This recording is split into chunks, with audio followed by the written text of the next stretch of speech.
అందరికీ నమస్కారం. నేను మీ దేవి. శాడిస్ట్ మొగుడు సీజన్ 2 11వ భాగం. రచయిత వనజ గారు. "ఇంక నాతో పనైపోయింది కదా! నేను వెళ్తున్నానని" సీత అంటే, "ఓహో మిస్, ఎక్కడికి అప్పుడే" అని ఏఆర్ అడిగితే, "ఎక్కడికేంటి? నాకు ఆఫీస్‌లో వర్క్ ఉందని" చెప్పింది సీత. "అది ఇంకో 2 గంటల తర్వాత చేసుకోవచ్చు కానీ, ముందు కారెక్కు" అని అడిగాడు ఏఆర్. "ఎక్కను, చచ్చినా ఎక్కను. సంతకాలన్నావు, దత్తత అన్నావు. ఇంకా నాతో పనేంటి" అంటూ కార్ విండో టపటపా కొట్టి మరీ వెళ్తున్న సీతని జడ పట్టుకుని మరీ ఆపేస్తూ, "పాపకి కావాల్సినవి తీసుకోవాలి. నాకంతగా తెలీదు. నువ్వు వస్తే కొంచెం చెప్తావని" ఏఆర్ అనడంతో గిర్రున ఏఆర్ చేతిలో నుంచి జడ లాక్కొని, "పాప కోసం కాబట్టొస్తున్నా. నీ కోసమైతే అస్సలు కాదు" అని అంటూ పక్క సీట్లో ఏఆర్ ఇచ్చిన లాలీపాప్ తింటున్న పాపని ఒళ్ళో కూర్చోబెట్టుకొని తను కూర్చుంది సీత.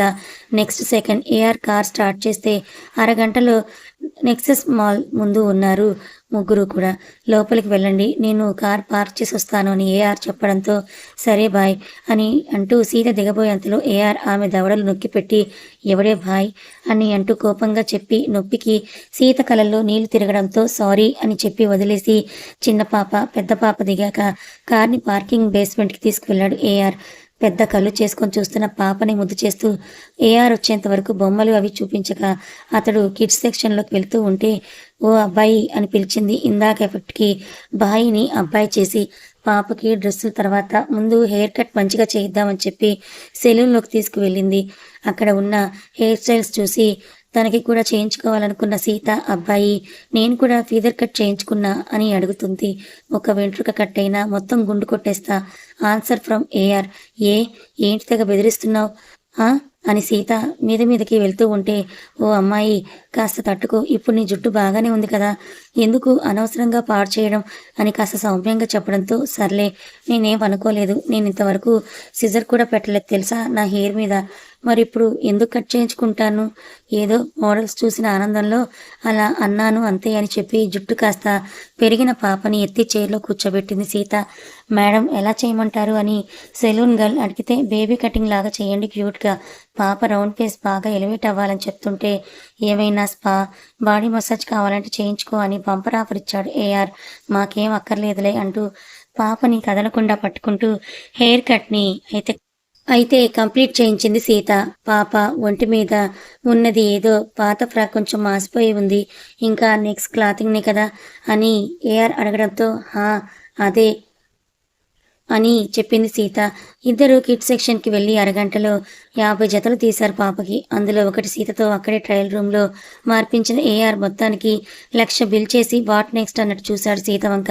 "ఇంకా మాక్సిమం అంతే, కొన్ని బాడీ కేర్‌వి తీసుకోవాలి" అని చెప్పి ఇంకో షోరూంలోకి దూరి body lotion, diapers, wet wipes, ear buds నుంచి ఇన్నర్స్ వరకు అన్నీ తీసి అక్కడ ఒక 50,000 బిల్లు ఏఆర్‌తో కట్టించాక ఏఆర్ వంక చూసి, "ఇంత చేసినా నాకు ఏమైనా ఫుడ్ పెట్టించేది ఉందా లేదా అబ్బాయి" అని అడగడంతో, ఒక 10 నిమిషాలు ఫుడ్ కోర్ట్‌కి వెళ్దామని చెప్పి గోల్డ్ షోరూంలోకి వెళ్లి పాపకి ఒక చైన్ తీసుకున్నాడు. ఇక రింగ్ అంటే తనెప్పుడు మింగేస్తుందేమో అనే భయం. ఇయర్ రింగ్స్ అంటే ఇప్పుడు పెట్టొచ్చో లేదో అన్నది తెలియదు. అందుకే సీత వంక చూస్తే, "ఐ థింక్ తనకి ఇంకా సెకండ్ ఇయర్‌నే. నెక్స్ట్ ఇయర్‌లో కుట్టించొచ్చని" చెప్పి పొట్ట మీద చేసుకొని ఏఆర్ వంక చూడటంతో, "అర్థమైంది పద" అంటూ ఫుడ్ కోర్ట్‌కి తీసుకొచ్చి ఏం కావాలో తెచ్చుకో అంటూ తన కార్డు ఇస్తే, వెడ్నెస్డే ఆఫర్ కింద బకెట్ కేఎఫ్‌సి తెచ్చుకున్న సీత పాప కోసం curd rice with dry fruits and fruit pieces తీసుకొని వచ్చి కార్డు తిరిగి ఏఆర్‌కి ఇస్తూ, "మీకు కావాల్సింది మీరు తెచ్చుకోండి" అని చెప్పింది. పాపకు కూడా చికెన్ ముక్క పెట్టడంతో, అది ఇంతవరకు తను తిననిది కాబట్టి విచిత్రంగా చూస్తూ కొరికినా అది నచ్చక తను కర్డ్ రైస్‌నే స్పూన్‌తో ఒక్కో ముద్ద తింటూ ఉంది పాప. అబ్బో అనుకున్న సీత తన కేఎఫ్‌సిని ఒక్క పీస్ కూడా ఏఆర్‌కి మాట వరుసకు కూడా ఇవ్వకుండా మొత్తం అరగంటలో ఫినిష్ చేసి తననే చూస్తున్న ఏఆర్‌కి, "నువ్వేం తెచ్చుకోలేదా" అని అడిగింది.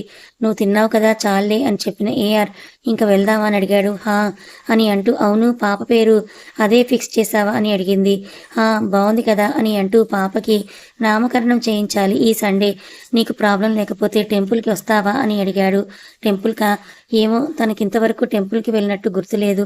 వస్తాను, రాను అన్నట్లు తలూపి వెళ్ళడానికి ఇంక లేస్తూ ఉంటే, "నీ ఫోన్ నెంబర్ ఇవ్వవా" అని అడిగాడు ఏఆర్.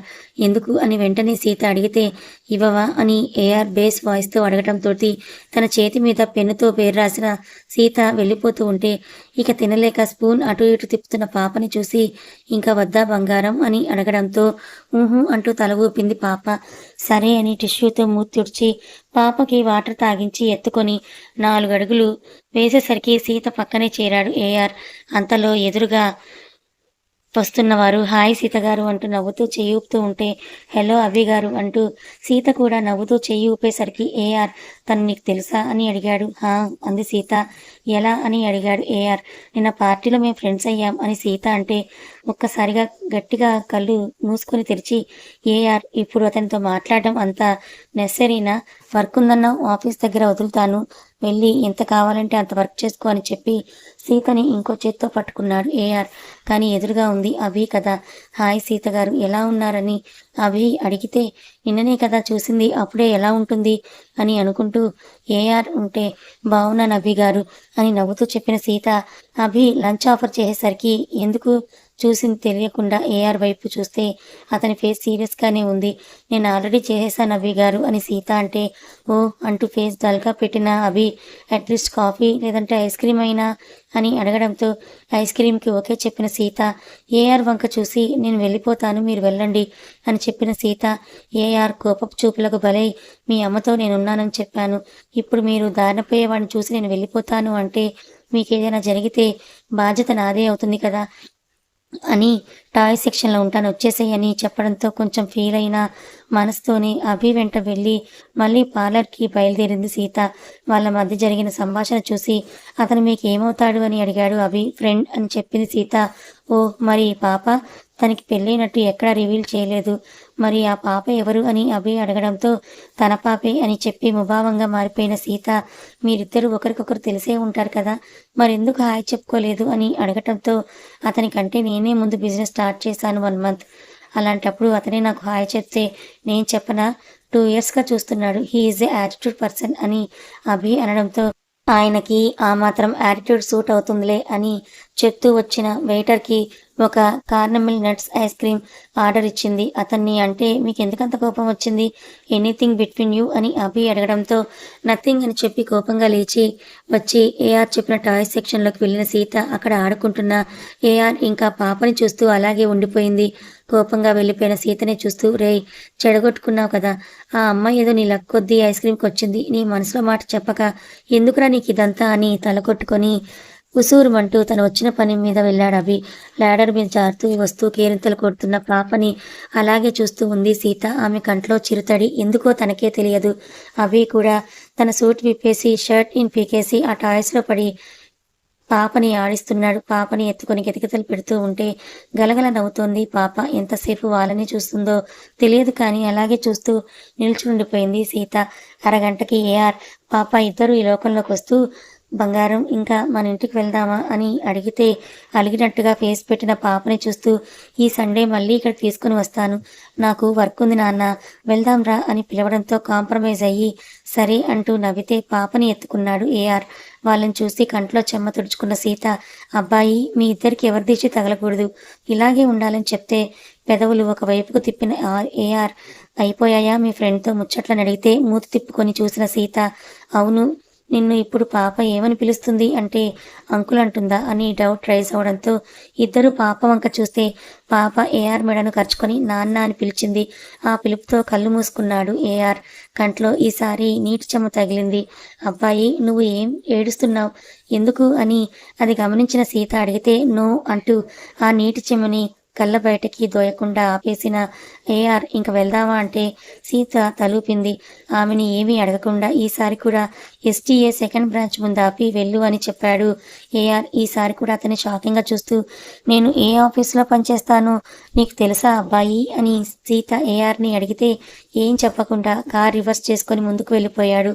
బలుపు బాలుడు అని అనుకుంటూ లోపలికి వెళ్ళిన సీత గంట అని అడిగి 4 గంటల ఆఫీస్కి రాలేదు, ఇప్పుడు ఈ మేనేజర్ ఏమంటాడో ఏంటో అని టెన్షన్ పడుతూ లోపలికి వెళ్ళిన ఆమెకి మేనేజర్ డోర్ దగ్గర నుండి తనని చూస్తున్నాడని తెలిసి ఏమైంది తిడతాడు అనుకుంటూ సార్ అని పిలిచిన సీతకి ఆ మేనేజర్ ఏమా సీత నువ్వు జాయిన్ అయి 4 రోజులే కదా అయింది.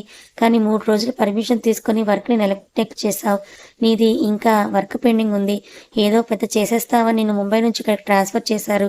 ఏం చేస్తున్నావు నువ్వు?" అని ఆయన గట్టిగా అడగటంతో "సారీ సార్" అని చెప్పి ఏడుపు ముఖంతో కాదు కానీ డల్ ఫేస్‌తో తన క్యాబిన్‌కి వెళ్ళి వర్క్‌ని స్టార్ట్ చేసింది సీత. ఆమె కోసమే వెయిట్ చేస్తూ ఉన్న అయాన్, జానకి కనిపించేసరికి ఫాస్ట్‌గా వెళ్తూ ఆమె క్యాబిన్ డెస్క్ తగిలించుకొని చెయ్యి తెగేలా చేసుకున్నాడు. కంగారుగా వచ్చిన సీత "ఏమైంది అయాన్ గారు?" అని అడిగే లోపే అతని చేతికి బులబులమని రక్తం కారడంతో అయ్యో బ్లడ్ అని అరిచేసరికి మేనేజర్‌తో సహా అక్కడ చేరిపోయారు. అందరినీ చూసి సీత వంక చిరుకోపంగా చూస్తూ "సీత, చిన్న దెబ్బనే కదా" అని చెప్తే "బాస్ లాంటి వాడు ఏంటి? వన్ ఆఫ్ ది బాస్‌నే కాబట్టి చిన్న ఆయింట్‌మెంట్‌కి దూది పెట్టడానికి నానా హంగామా చేశారక్కడ కాసేపు అందరూ. అంతా సద్దుమణిగాక మళ్ళీ సీత క్యాబిన్‌కొచ్చి "ఏమైంది? ఎక్కడికి వెళ్ళావని?" అడిగాడు. "అదా, మా మమ్మీకి హెల్త్ కొంచెం అప్సెట్ అయిందని స్కూల్ నుంచి ఫోన్ రావడంతో వెళ్ళాను పర్మిషన్ తీసుకొని. ఇప్పుడు ఈ మేనేజర్ ఈ 4 రోజుల వర్క్ మొత్తం ఫినిష్ చేసే వెళ్ళమని చెప్పాడు" అని ఏడుపు గొంతుతో చెప్పడంతోటి "అవునా, మేనేజర్‌కి చెప్పనా నేను?" అని అయాన్ అడిగితే "ఆహా వద్దులేండి. నేను మిస్ చేసిన వర్క్‌నే కదా, నేనే చేస్తానని" చెప్పడంతో "సరే, ఏం ఫినిష్ అవ్వకపోయినా పర్వాలేదులే. ఆఫీస్ టైంకి నువ్వు ఇంటికి వెళ్ళిపో" అని అయాన్ సీతతో అన్నాడు. తన క్యాబిన్ నుంచి వెళ్ళిపోతే ఫోన్ సైలెంట్‌లో పెట్టిన సీత వర్క్‌లో తన ప్రభావాన్ని స్టార్ట్ చేసింది. గంటన్నరకి ఒకసారి ఆమె రూమ్‌కి హాట్, స్ట్రాంగ్ కాఫీ వెళ్తూనే ఉంది. అదంతా అయాన్ వల్లనే. టైం 6:30.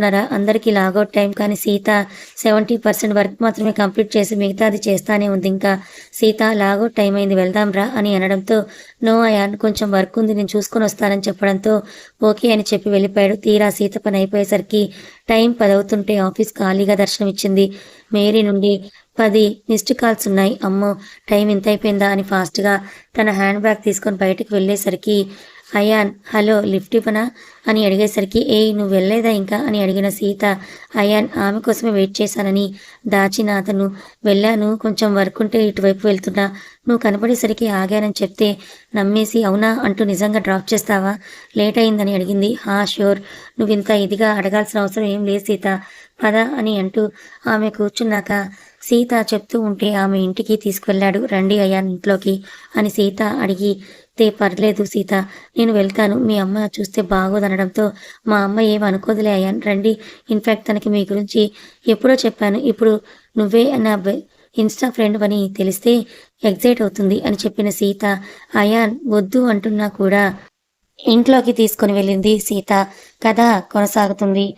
అసలు ఈ అభి ఎవరు? అభిని చూస్తే సీతకి అన్‌కంఫర్ట్‌గా అనిపిస్తోంది కదా! మరి ఏఆర్‌ని చూస్తుంటే ఎందుకు తనకంత ఫీల్ కలుగుతోంది? పాపని, ఏఆర్‌ని చూసిన సీత తనకు తెలియకుండానే ఎందుకంత పారవశ్యానికి లోనవుతుంది? మరి ఏఆర్, సీతల మధ్య ఎలాంటి క్యూట్ సీన్స్ చోటు చేసుకోబోతున్నాయి? తెలుసుకోవాలి అనుకుంటే ఛానల్‌ని ఫాలో అవ్వండి. కథ నచ్చితే లైక్ చేయండి. Thank you so much for watching.